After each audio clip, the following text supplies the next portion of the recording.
Welcome to a TV20 News Break. I'm Dan Monroe. The city of Cleveland recently signed on to become a fast-track city in order to fight the HIV/AIDS epidemic. Today is about hope. It's about dignity and letting the world know that HIV and AIDS is not a death sentence. It is not a death sentence. And that we, as city leaders and county leaders, are committed to making sure we continue to provide that hope all across our city and all across the region. So with that being said, I want to thank everyone for being here, and let's sign on to this pledge to continue that next chapter of hope and dignity for all those affected by HIV and AIDS across the city and the county. County executive and longtime public employee Chris Ronayne shared his experience with working to tackle the HIV/AIDS epidemic and how much progress has been made over the past decades. I remember in the early 2000s how daunting the task of tackling the issues of HIV and persons living with HIV seemed to us in this community, how daunting it was. But today, 20 years later, how much further we've come together because of the partnership. And today, if this is the first time that the county and city departments and boards of health are together on stage, let it be the first of many. County and the city join Fast Track Cities Network in a historic moment today that will shape the future of our community collectively. We're working together to end stigma, improve access to care, and build community where every individual is valued and supported, particularly that their health is the priority. The Fast Track City is a global initiative by more than 500 cities and municipalities to dedicate resources and investments towards ending the HIV/AIDS epidemic by 2030. Lita Wills, Commissioner of Health Equity and Social Justice for the Cleveland Department of Health, shared some of the strategies that will be used going forward. We're committing to reduce new infections to zero by 2030, and we do that in a number of ways. One is ensuring that proper treatments are administered. One is by encouraging testing and encouraging people to know their status, encouraging folks who are affected with HIV and AIDS are in treatment and become what we call undetectable, meaning that if your viral load is undetectable and you're suppressed, then you are not going to pass it to someone else. I believe that the majority of cities that have signed on, within about a year, they also stand up Fast Track Cities Institute so that our providers, which you saw many of them here today, our local health districts, our hospitals, our policymakers have an opportunity to get together and really hone in on the efforts that we're already doing, but to elevate them. Naima O'Neill has been living with HIV for more than 30 years and sees initiatives like this as a step in the right direction, highlighting many of the issues she believes go hand in hand with the HIV/AIDS epidemic. I think that they need to create a caucus and a task force of people from different sectors, from the nonprofit sector. People living with should be at the forefront, and we should start putting our pros and cons of things that we need, because we know that we don't live single issue lives. And so a lot of things affect people living with HIV. Housing, poverty, food access. And so those are all the people that need to be at the table, along with people who work in the HIV and AIDS field.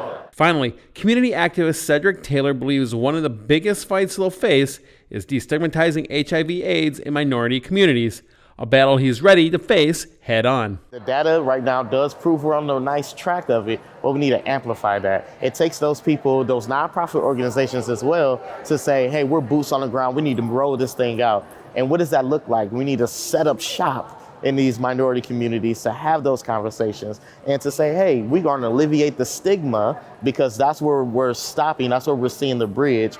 And we're going to go ahead and cross that bridge, because we need to bring those communities together. It's really important to be exactly who you are, and then to hone in on exactly what you need and speak up about that. And for myself as a community member, I'm here to speak up about those things. I'm gonna have those conversations.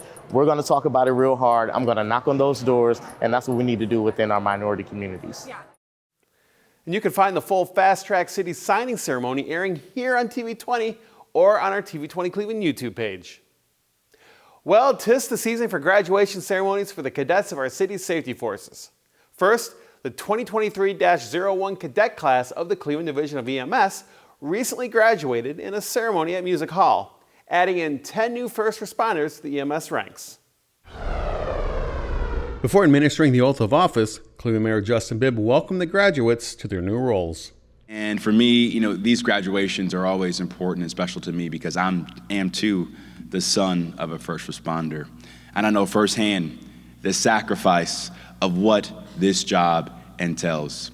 And without a doubt, I know that the residents of Cleveland are grateful and they honor your public service. And I know that you all will make a tremendous impact on our fair city. Chief Public Safety Director Kerry Howard spoke about the one thing they should know about the people they are taking care of. When people call on you for assistance, they are in their darkest time. They don't know if tomorrow is going to come. They don't know if they're taking their last breath. But they do know that you are on the way to come and do what you can to make sure that the people who have called you or called on their behalf, right, are going to have the best chance to continue to celebrate with their families. That is extremely, extremely important. Cleveland City Council President Blaine Griffin had a message for the families of the new EMS medics. In order for your loved ones to be successful in this business, it is extremely important and imperative that they have a good family system and village around them. Because there will be some tough days and some dark nights. They will experience some things that at times they're going to need to lean on the love and the caring of the family. So I want to say on behalf of Cleveland City Council, thank you. Ward 8 Councilman Michael Polensik welcomed them to the thin blue line of police, fire, and EMS who protect the city on a daily basis. You join the family of the city of Cleveland, and as the Dean of Cleveland City Council, when I was elected, I became a public official, but I really realized very quickly that I was joining a family, the city of Cleveland and family, the employees of the city of Cleveland. You're going to be one of us. You are one of us now, and I appreciate your commitment to the city. Congrats again to all the EMS graduates and good luck with your new jobs. Next up, over 30 cadets graduated to become Cleveland's newest firefighters in the Cleveland Division of Fire. And will discharge the duties of firefighter to the best of my ability. So help me God. Congratulations. Congratulations. And welcome. Welcome to the Cleveland Division of Fire. We're so proud of you. Congratulations once again. Cleveland Mayor Justin Bibb welcomed the cadets to their new role in serving the citizens of Cleveland. I want to just reflect quickly on the theme of proud moments, because today will be one of those proud moments you look upon as you begin this important journey with the Cleveland Division of Fire. Making the sacrifice to put your life on the line every single day to give back to your community. That's a proud moment and an important choice. And it's a choice that I know our residents will be thankful for, because you are doing the Lord's work every single day. And as your mayor, I want to let you know we appreciate you, we support you, and we will always fight to make sure you have what you need to keep our community safe and secure. But today is the day to celebrate your gratitude and your commitment to public service, because you truly embody the best ideals of not just this city, but of this great nation. Chief Director of Public Safety Kerry Howard explained to the firefighters about the organization they have joined. You are joining an organization that exhibits such loyalty to each other, such care for each other, such loyalty to the city of Cleveland. This isn't a career. It's a vocation. Cleveland City Council President Blaine Griffin told the new firefighters that public service is an honorable profession. You always have to show professionalism, courtesy, and most of all, a compassion and love for the people that we serve in the city of Cleveland. The people of the city of Cleveland deserve the best of what we all have to offer. And looking at these new cadets today, I know that you're going to offer your best to the citizens of the city of Cleveland every day that you do your job. Ward 8 Councilman Michael Polensik welcomed them as members of the Thin Blue Line. So not only do you join the ranks of what I believe to be the best fire department in the country, but not only you are firefighters and you're there to extinguish fires, but you're also first responders to supplement and help our EMS. And we know how critical that is today in the city of Cleveland. We work together. You join, you're a member of the thin blue line that protect us every day. Police, fire, EMS. So I'm so appreciative.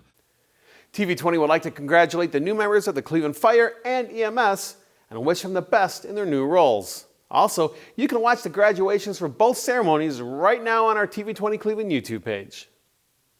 Well, it's officially summertime here in Cleveland, which means that city pools are now open for business. Cleveland Mayor Justin Bibb and Ward 8 Councilman Michael Polensek helped to cut the colorful string of balloons, officially opening pool season in the city. To all the young people out there, who's excited to swim? Y'all can do better than that. Who's excited to swim today? Fantastic. Well, first, we should give every employee in the Division of Recreation and Public Works a round of applause for all their hard work. Unlike many suburbs across greater Cleveland, our pools are open and free to all of our residents because we believe in investing and supporting Cleveland's families and children, and we believe that it's so important for our young people to be productive this summer, safe this summer, and busy from sunup to sundown. Councilman Polensek said there are big plans in the works pertaining to the future of Neff Pool. We just passed legislation in council, $1.5 million to refurbish this pool because it is so heavily used. And it is in a great location. It's heavily used by the North Shore Collinwood area. And so as you can see, a lot of kids here. This pool will be packed, totally packed during the summertime. So I feel very strongly. I swam here as a kid myself. My own kids did. And so I want the parks and playground in Ward 8 to be the best any place, and I certainly want them as nice as the surrounding suburbs that surround us. Mayor Bibb went on to tell the parents that there is no shortage of events and programs courtesy of their neighborhood resource and recreation centers. And so to the parents out there, we want to let you know that we have free programming in every rec center from the east side to the west side of our city. We have a free 2-week summer camp at Camp Forbes as well. That's free for youth. And so make sure that your children, your grandchildren, and every child in your neighborhood and on your block has a plan for this summer.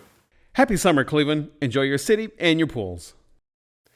To learn more about the hours of operations for city pools and other programs available, visit your local neighborhood resource and recreation center. After a 3-year hiatus, Parade the Circle is back.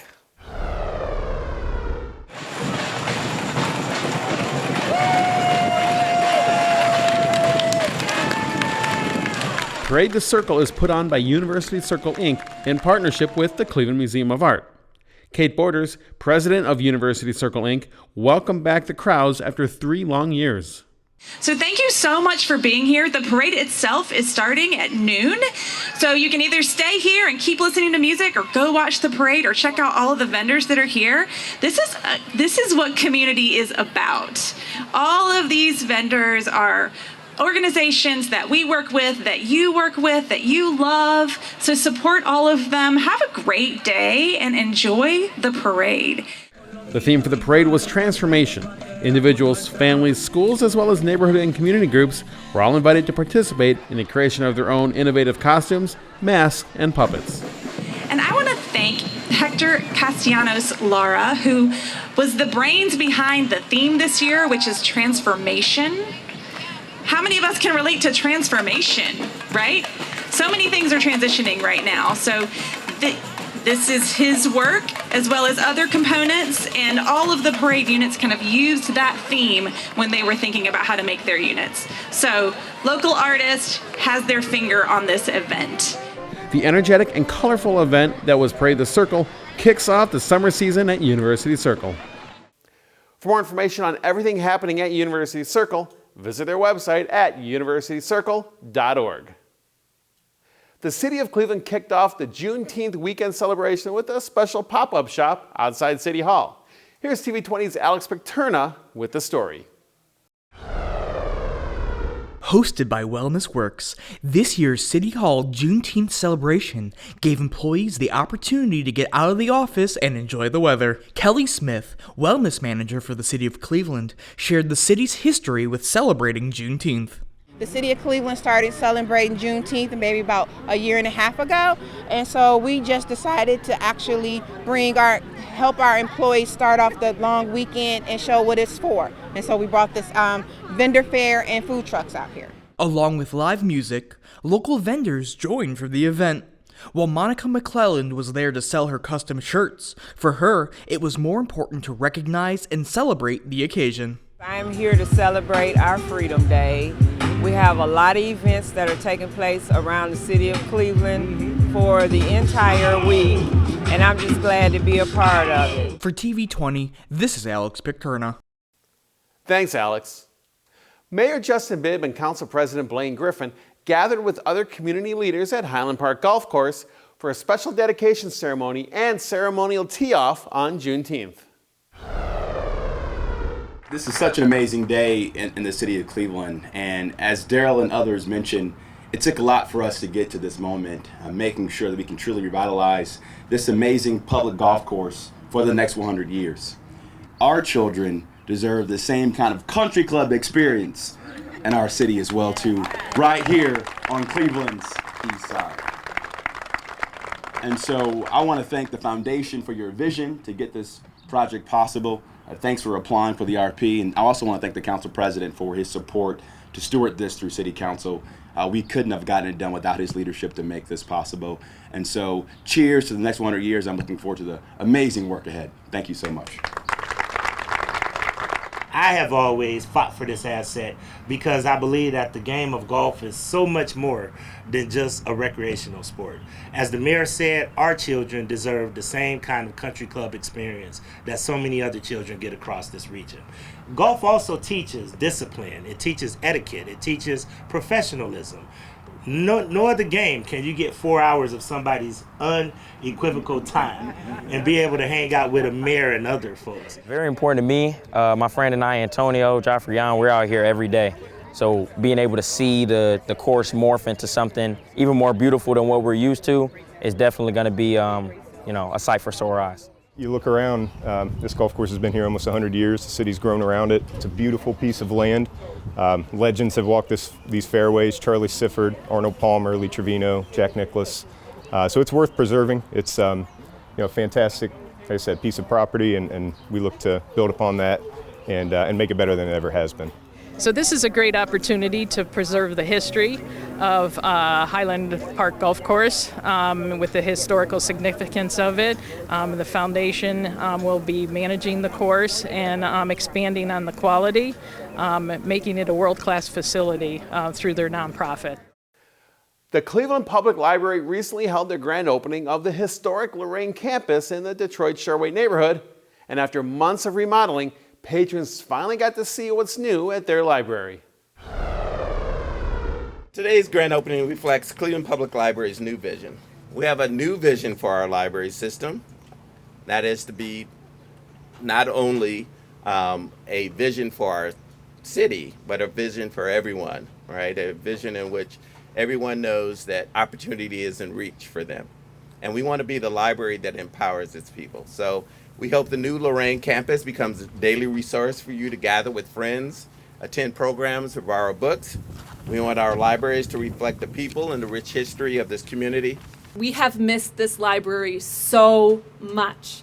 While this represents a tremendous investment and it is just a huge improvement, you wouldn't think you'd be able to improve over Andrew Carnegie, but they've done it. While this represents an amazing investment for the community, we really felt the gap. When you were closed and construction's hard and takes a long time, this community really felt it. The newly renovated library features community rooms, teen space with Nintendo games, new computers, and much more. Branch manager Tamara Stewart was in awe of this beautiful renovation and everything that was added. So when I first walked in, I was like, the ceiling. It is beautiful. The lights, it is so open. It's open and it's bright. I love the children's area because we have a children's area that actually looks like a children's area. I love the color, and it's it's beautiful because even if you know that a lot of the furniture is movable, so everything in here, when you come straight in, you can see a good sight line. So I'm just loving that. It's beautiful. The Lorraine Campus Project is part of the library's plan to build or renovate every neighborhood branch over the next decade. On behalf of the members of the Senate of the 135th General Assembly, we just want to congratulate you on this grand reopening of this wonderful resource, the People's University.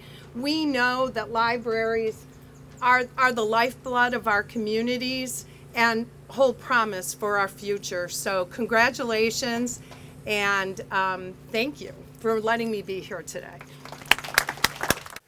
For more updates on Cleveland Public Library construction projects, visit cpl.org.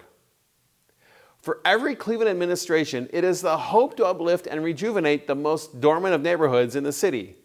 Now, well into the 21st century, Mayor Justin Bibb and his administration look to reimagine zoning code to better suit Cleveland in the 2020s and beyond. Basically what the zoning code is a roadmap for how we want our neighborhoods to develop and grow, the types of buildings we want to see, the types of street environments we want to see.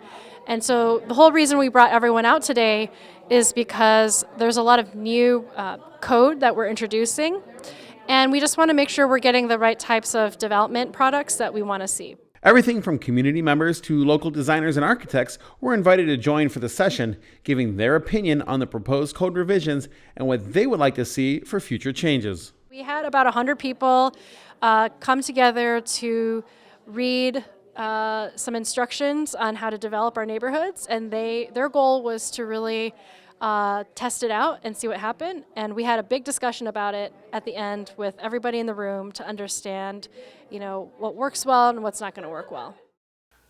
For the full form-based code discussion, you can find it here on TV20 or on our TV20 Cleveland YouTube page. In 2021, the Department of Housing and Urban Development announced a $35 million grant to the City of Cleveland and the local housing authority to redevelop an area of the Buckeye Woodhill neighborhood. With the first two phases nearly complete, residents came out to celebrate the past, present, and future of Woodhill Homes. Every year I put on an event to inspire, to have a good time, just so people, when this is all gone at the end of the day, you'll have a fond memory to look back on. This is why we have the tree up, this display up. You put your picture, we put your picture in the leaf, then the roots of it is some of your fond memories. So the roots of the community building up to what your picture is added, I think it'll be a lovely display for our community center. Woodhill Homes is the second public housing development that was built in the city of Cleveland. When this was built, Eleanor Roosevelt actually christened the place on our community center, which the community center was built, the original one was in 1939. With new development comes more affordable housing, new jobs, new retail opportunities, and new parks and recreation centers. We are hopeful and we're looking for a better and brighter future for our residents here at Woodhill, for our residents that's under the umbrella of Woodhill and Buckeye communities. It's going to be exciting times. It's going to bring better jobs, just a whole better atmosphere for the whole community. I'm so excited about everything that's going on here today. I'm just looking forward to the future, to what it's going to bring to the diversity, to the uplifting and empowerment of this whole community. There's so much development going on in the city of Cleveland, and this is exciting times for us. The Zelma George Recreation Center held a family fun and fitness, health and wellness fair, and TV20 cameras were there. The event was put on by the National Council of Negro Women Incorporated, Cuyahoga County section. NCNW President Kimberly Jones said this event offers a lot to the community. The community partners have all come in today to pour into the community. There are over 50 resources today that the community can take advantage of. Everything from legal aid to women's voters to NOVA, all the sororities are here. Many times our community is a forgotten community, and we want to let them know they are not forgotten. They are important, and we want to pour into them. That is the mission of NCNW, to lead, advocate, and empower African American women, their families, and their communities. One of the many resources and organizations available at the Wellness Fair was the Care Alliance Health Center. External Affairs Director Monique Smith says Care Alliance is a one-stop shop for all your healthcare needs, regardless on if you're insured or not. We provide care to everyone regardless of ability to pay. So whether you're insured, uninsured, we want to serve you, and we want more and more people to come to us as their primary care provider, as their dental provider. We also provide vision care and a number of other services, including pediatrics and podiatry. The list goes on. So we just want to invite everyone to come to our clinics. We have more than one location. Our biggest location is on Central Avenue at East 30th. With an abundance of food and fun, the Family Fun and Fitness Health and Wellness Fair had something for everyone. Finally, hip-hop is a music genre and cultural movement that emerged in 1973 in the Bronx of New York City. It has since become a global phenomenon, influencing various aspects of popular culture, including music, fashion, dance, and visual arts. TV20 reporter Errol Porter has more from the barbecue, beer, beats, and bars event celebrating 50 years of hip-hop in Cleveland. Hey everybody, I'm Errol Porter. This is the City of Cleveland TV20 and welcome. We are at Barbecue, Beer, Beats and Bars. We are celebrating 50 years of hip hop in the City of Cleveland. Everybody from Suave Gotti, MC Chill, all the way up to Bone Thugs and Harmony and Kid Cudi, right here on 3829 Lorraine Avenue at Real Smoke Barbecue. Brought to you by Voice of Radio, Nerve DJs, and Real Smoke Barbecue. Stay tuned, there's gonna be performances all day long. We're giving out the Bill Silver B. Richards Awards to a whole lot of people who are deserving, who had their contribution to hip hop for many, many years. Stay tuned and be with me as we go on the journey through hip hop in Cleveland. My spirit was low and my flesh on cold. I'm feeling the itching, but I don't know about repentance. Man, we want to congratulate you for being a recipient of the first 2023 Bill Silver B. Richards Awards, man, for your contribution to hip hop. What does that mean to you? Hey man, Silver B is one of the reasons I'm around, you know what I'm saying? So to even get an award with Silver B's face on it and his whole, that's like second nature, that's keeping it going. Silver B is like the God, he is the godfather of this whole entertainment thing. I'm not just gonna say music, I'm gonna say entertainment. And man, he gonna be loved and missed and remembered and talked about forever. Sit down and ask him, did you really have a plan and a purpose and a mission for someone like me to do? How long before you would understand the Hey, I appreciate the fact that hip hop is a savior to a lot of us because my creator allowed it here to help us be able to bring our voice out, change the community, elders work with the youth, and keep us all connected tight like a family. If all we do is fuss and fight. As far as the future of hip-hop, man, it's an evolutionary art form. It's always going to be morphing and changing. But we got to remember, we can't forget about the old school, because otherwise you'd be getting cats like me, right? So pay homage to the old school, embrace the new school, and put some of that together, you know, like gumbo, you know? All right, there you have it, people. 2023 Barbecue, Beer, Beats and Bars. We're excited, celebrating 50 years of hip-hop in the City of Cleveland, right down here on 38th and Lorraine. You see behind me, the festivities are still going on, but if you're not here, you're going to have to wait till next year. Oh, well. My name is Errol Porter. We are Cleveland, and this is TV20. Thank you, Errol. TV20 is streaming live 24/7. Visit TV20Cleveland.com to see our live feed and more. Stay connected with TV20 wherever you go by liking and following us on Facebook, Instagram, and Twitter. And be sure to subscribe to our YouTube page to watch our numerous programs. Thanks for watching TV20 News. I'm Dan Monroe. Be sure to stay tuned for more on TV20. We are Cleveland.